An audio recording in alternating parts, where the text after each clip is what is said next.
Assalamualaikum warahmatullahi wabarakatuh. Saya Melani Salisa Fitri, NPM 22755101 dari kelas 4C akan menjelaskan materi akuntansi pertanian tentang bab 4 dan bab 5, yaitu tentang akuntansi panen kelapa sawit dan akuntansi produksi.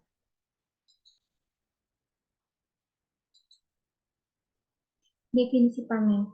Panen adalah pemotongan tandan buah segar dari pohon sampai dengan pengangkutan ke pabrik yang meliputi kegiatan pemotongan tandan buah segar, pengutipan brondolan, pemotongan pelepah, pengangkutan hasil ke TPH, dan pengangkutan hasil ke pabrik.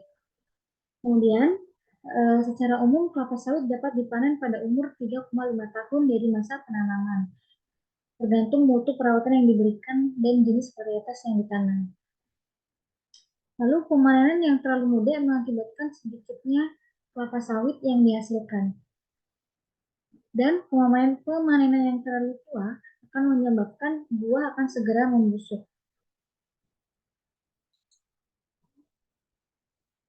Adapun sistem panennya, standar panen yang digunakan antara satu perusahaan dan perusahaan lain kemungkinan berbeda. Tandan buah matang minimal harus memiliki 5 brondolan di pirangan pertanda buah siap itu dipanen.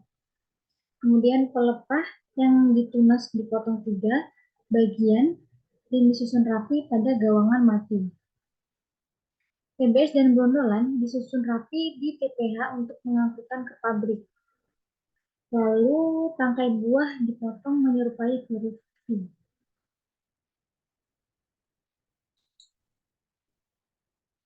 Ini ada prosedur pemanenan, ada 5. Yang pertama ada perontokan, pengangkutan, penggilingan, ekstraksi, dan yang terakhir pemurnian.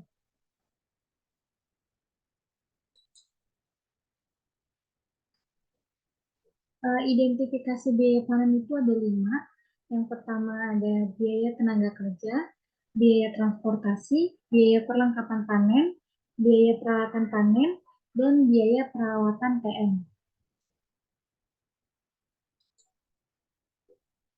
Akuntansi panen. Semua biaya yang terkait dengan proses panen itu dibebankan pada periode berjalan. Dan aset biologis yang dihasilkan dari proses panen diakui pada nilai wajarnya dikurangi dengan biaya penjualan pada tanggal panen. Contoh jurnalnya, aset biologis TBS pada keuntungan penilaian nilai wajar TBS, persediaan TBS pada aset biologis TBS. Itu untuk akuntansi panen kelapa sawit.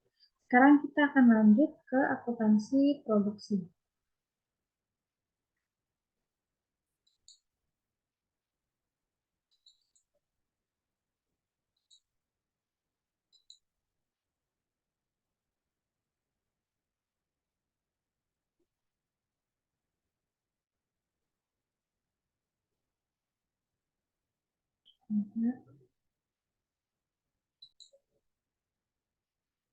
Nah, akuntansi produksi kelapa sawit ini alur proses pengolahan kelapa sawit. Yang pertama ini ada penerimaan TBS, kemudian proses sterilisasi, mesin bantingan. Mesin bantingan itu terbagi dua, ada tandan kosong dan buah sawit. Yang pertama tandan kosong itu dimulai dari pengolahan limbah, kemudian limbah cair. Lalu yang buah sawit ini dari proses yang pertama itu proses pengepresan, CPO kotor, proses penjernihan, CPO bersih. Kemudian seperti yang kalian lihat, ini ada berisi sawit, pemecahan biji, hidroklon, cangkang, kemel. Lanjut, ini sama aja ya, karena alur proses pembuatan minyak goreng sama aja proses alurnya.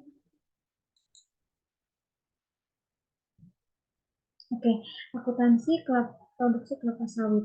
Akuntansi produksi kelapa sawit ini bertujuan mengumpulkan seluruh biaya yang dikeluarkan selama proses produksi untuk memberikan informasi yang relevan dan andal tentang harga pokok produksi atau HPP di setiap tahap proses produksi. Akuntansi produksi mengikuti alur akuntansi biaya proses. Seluruh biaya yang dikeluarkan selama proses produksi diklasifikasikan menjadi 4. Yang pertama ada biaya bahan baku atau TBS, tandem buah segar. Kemudian biaya tenaga kerja langsung diklasifikasikan masukkan ke upah. Kemudian biaya bahan penolong. Dan yang terakhir BOP, biaya overhead pabrik, itu masuk ke BBM atau penyusutan. Di dalam lingkungan sistem informasi akuntansi yang serba terkomputerisasi, sistem akuntansi akan dapat secara tepat menangkap setiap biaya produksi yang dikeluarkan.